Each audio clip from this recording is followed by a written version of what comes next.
Hi there! In this video we're gonna talk about the power of asking questions. I have so many situations when asking questions and being proactive helped me to communicate with people or to work better on the projects, and I would like to share my experience with you so that you can save time and use the power of asking questions in order to grow and be more efficient in your professional life. It seems to me that a lot of people are feeling less comfortable or confident when they need to ask questions because they don't want to look annoying, or they are not 100% sure in their grammar in English, for example, if you have to ask the question in English. The problem is when you hesitate and think about how to construct the sentence in a proper English, you lose your time. For example, when I was studying in Germany, I had most of my classes in German, but the literature that we had to read prior to coming to a class was in English.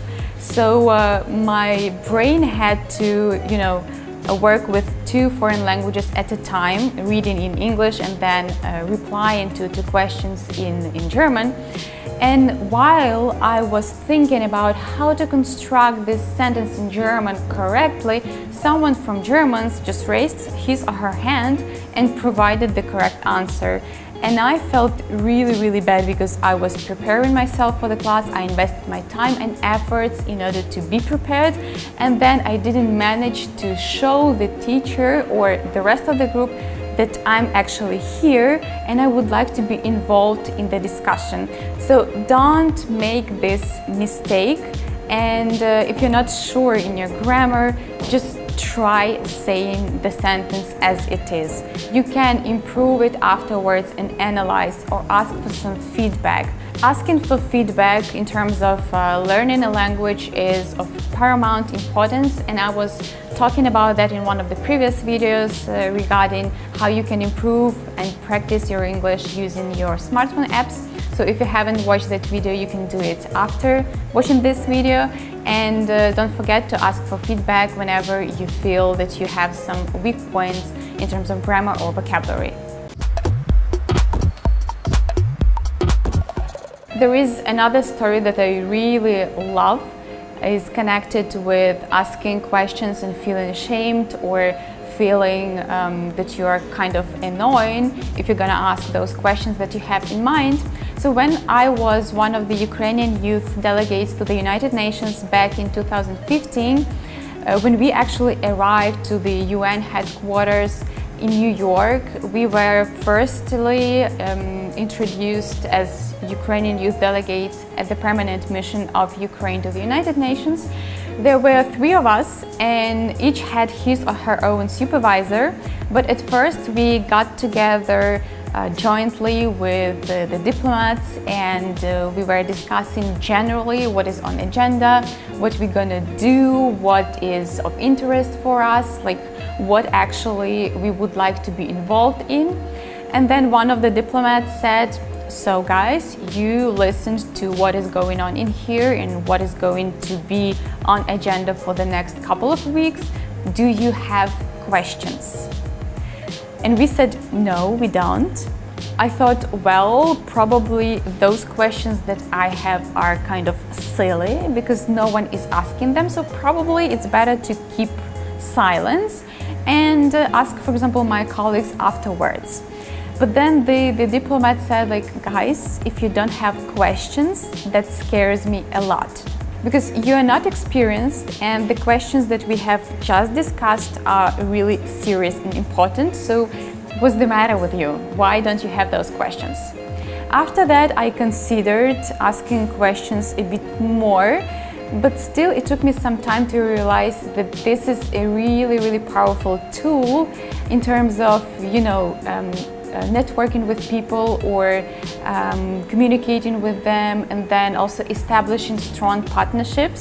So for example, at some conferences, events, workshops, there is always a possibility to ask questions, and the speakers are normally very open and eager to answer your questions. But there is also this feeling, that, oh wait, probably my question is not that good, and everyone will think it's simply silly.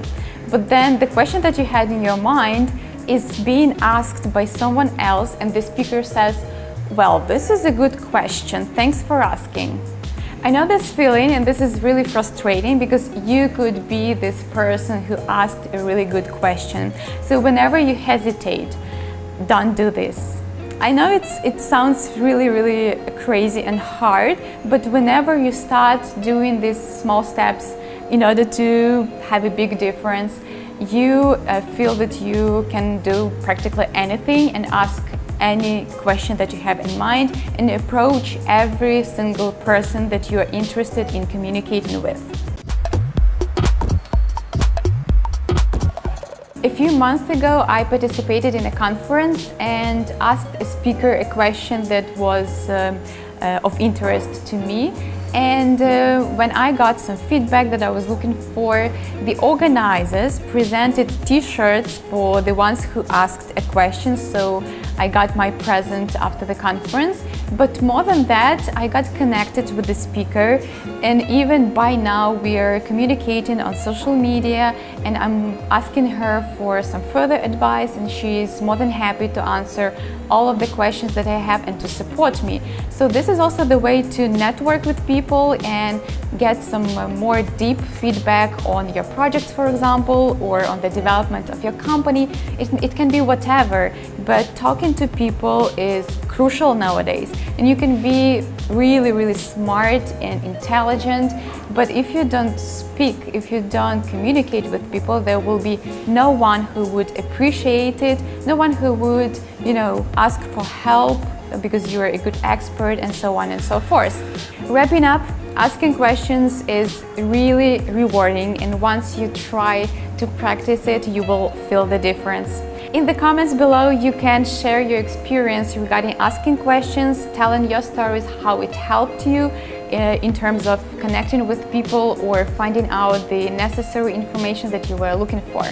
If you like this video and you find the information useful, please share this video with your friends and subscribe to our channel if you haven't done so yet.